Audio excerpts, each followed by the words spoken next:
Welcome to the audiobook experience of Heavenbreaker System, by Khalid Muhammad and published via Clearview Entertainment SMC Limited.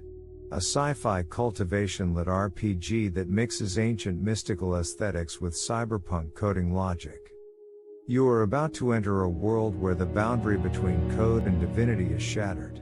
When man ascends, heaven fractures, and for Zeng Wei, a tired programmer living between circuits, that fracture is about to become his reality. This is the story of a man who wakes up inside a system that wants to delete him, armed only with the knowledge of how he built it. It is a tale for the dreamers who broke the sky, exploring what happens when a human soul challenges the programming of a god.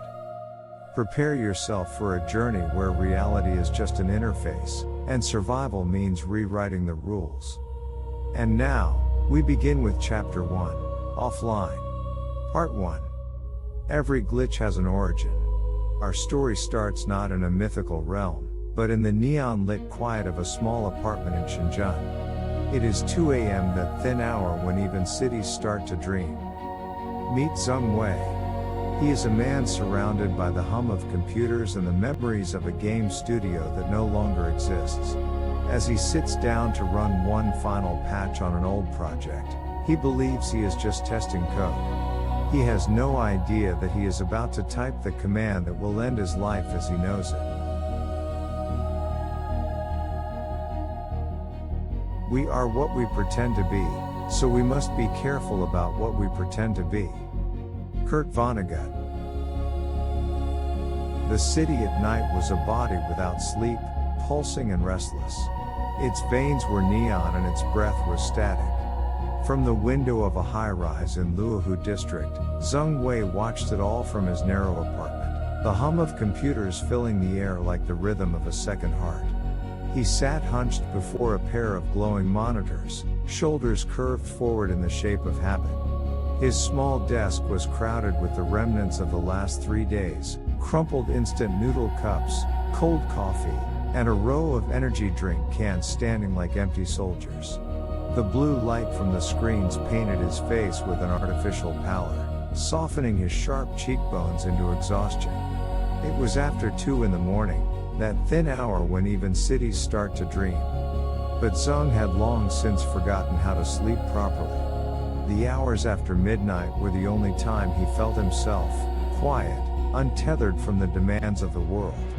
He was a man living between circuits. The hum of fans, the blinking router light, the faint smell of plastic warming under strain, these were the sounds and scents of his world. He leaned closer to the screen and typed a few lines of code.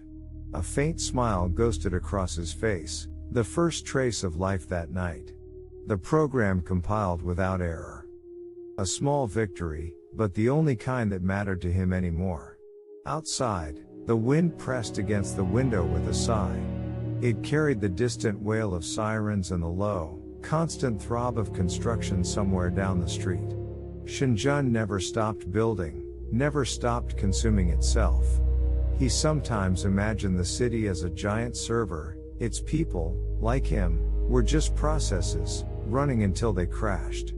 He took a sip of cold coffee and winced. Then, as if remembering the ritual, he opened his streaming software. The small green light above his webcam blinked to life. "Evening, chat," he said, his voice a little hoarse. "Or morning. Whatever." The chat came alive with half-familiar names and emojis. "Back again, div boy. Still not fixing the code, huh? This man doesn't sleep." He smiled weakly, the expression more reflex than joy. "Sleep's a legacy feature. Got patched out in version 24. He opened the old game client, Nine Cloud Realm Online, v3.9. A logo spun across the screen, glowing white against the void, followed by a voice he knew by heart, his own, recorded 5 years ago when he was 19. "Welcome back, traveler. The heavens await." He remembered that day. The office at NetRealm Studios had been small and bright, the walls covered with sticky notes and sketches of monsters and temples. Shu Ling had been sitting at the next desk, her hair tied up in a messy bun, laughing at his awkward voice acting. "Say it slower," she'd said.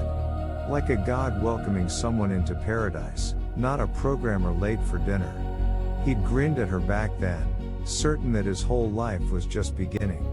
Now he stared at the same words on a cracked monitor in a dim apartment that smelled of damp wires. The game loaded into a cliff of swirling clouds. His avatar stood at the edge, sword slung across his back, wind ruffling his dark cloak. The details were dated now, the polygons obvious, but to him it still looked like perfection. He adjusted his headset. "Let's see if heaven still crashes when you sneeze on it." His viewers responded with laughing emojis. He began to play, his fingers moving with an ease that came from thousands of hours of repetition. The game world unfolded before him, mountains, rivers, drifting islands, and he moved through it like someone returning home. Every now and then, between monster fights and sarcastic commentary, a shadow of melancholy crossed his expression. No one in chat noticed. No one ever did. His audience saw humor, confidence, irony.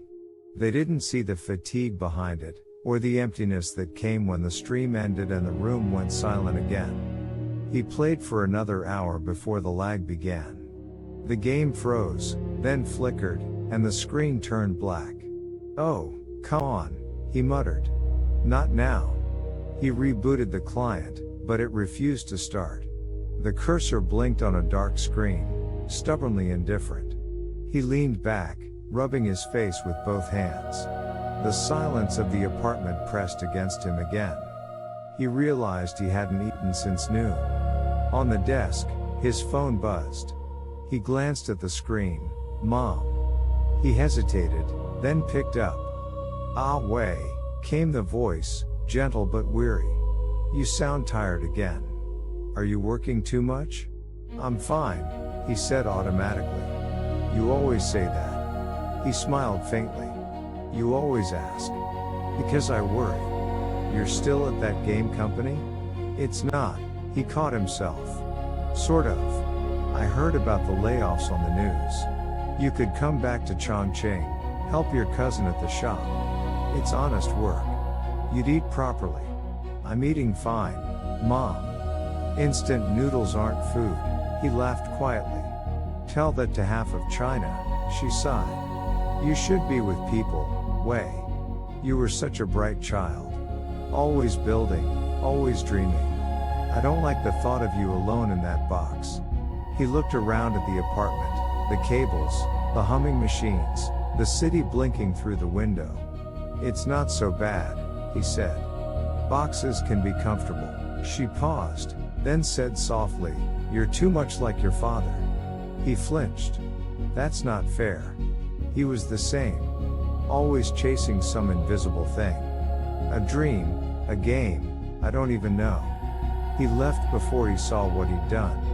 "Mom, please, I just don't want you to disappear the same way." He stared at the dark monitor, the reflection of his tired eyes. "I'll call you next week." "You always say that," she said again, and the line clicked dead. He set the phone down and let out a breath he hadn't realized he'd been holding. The apartment felt smaller after that. The silence was no longer peace, it was a weight. He looked around, searching for something to anchor himself to, and his eyes landed on the only framed photograph in the room. It showed 6 young developers standing in front of the NetRealm logo. Xu Ling stood in the center, smiling, holding a coffee mug with the words "Root Access" printed in fading ink. Zeng stood beside her, one hand awkwardly in his pocket, eyes bright with the unearned confidence of youth. He remembered the smell of that office, the coffee machine that leaked, the faint sweetness of the dumpling shop downstairs, the hum of servers through thin walls. They'd believed they were building something that mattered. Xu Ling used to say they were creating a world that could dream back. When the funding collapsed, she was the first to leave. She'd hugged him in the doorway, a gesture both warm and distant. "Don't get stuck in the code, Wei," she'd said. "There's life outside the terminal." He'd nodded, but even then, he wasn't sure he believed her. After she left, he worked 3 more months alone, maintaining code no one would ever run again. Then he copied the final build onto his own drive and renamed it Heavenbreaker System. It was meant as a joke, a little rebellion against the heavens of corporate logic. Now it was all he had. The rain began around 3. It tapped the window like static, blurring the neon outside. He turned back to the monitor and opened a terminal window. The cursor blinked, patient and expectant. He typed, "Run Heavenbreaker_patch.exe." The system responded. "Warning, protocol unstable. Continue?" He hesitated. His reflection stared back at him from the dark glass of the screen, a tired man in a dim room, eyes hollow with the long echo of dreams gone stale. "Yeah," he said softly. "Continue." The screen filled with lines of code, scrolling too fast to read. The fans in the computer began to scream. Outside, thunder rolled. Somewhere in the building, a transformer hummed like a warning. He felt the air change. The tiny hairs on his arms lifted. Then, for a single breath, everything stopped.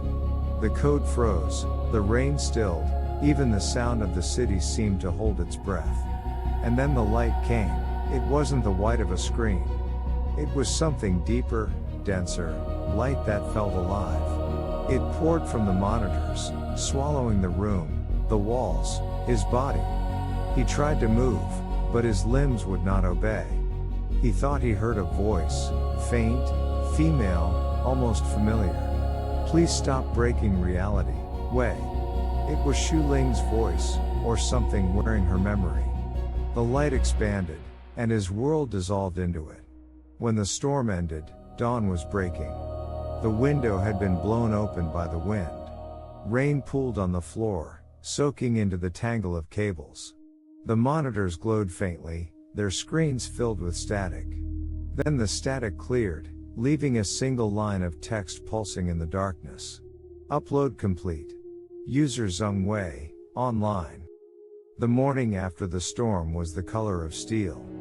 Clouds hung low above the city, swollen and heavy, as if reluctant to move on. Inside apartment 4B, the air smelled faintly of ozone and burnt plastic. The door was ajar. At first, no one noticed. The neighbors on that floor were used to odd hours and strange noises. Half the building worked remote tech jobs, and the hum of servers was just another kind of weather. But by noon, the cleaning lady, a stooped woman named Aunt Lee, paused outside when she smelled the faint tang of smoke drifting from the crack. She knocked once, then again. "Hello? Young man?" No answer. She pushed the door open. The lights were still on. The room was dim and blue, curtains drawn tight. Water had pooled on the floor beneath the open window, and a fine layer of dust already clung to the wet tiles. The monitors on the desk glowed faintly, their fans whispering like something still alive. Aunt Lee frowned. "These programmers," she muttered. "They forget to eat, forget to breathe." She stepped inside, careful not to touch anything, and peered around. Nobody. No sound. Just that soft mechanical hum. Her eyes lingered on the words pulsing across both screens. Upload complete. User Zeng Wei, online. She didn't understand English. The glowing line meant nothing to her. She assumed it was a screensaver, shook her head, and quietly closed the door. By evening, the smell had faded, and the world moved on. Days passed. The landlord tried to call. The phone went straight to voicemail. He came by twice, saw the locked door, and decided to wait until rent was overdue. In cities like Shenzhen, people disappeared all the time. Sometimes they resurfaced with new jobs in other districts. Sometimes they didn't.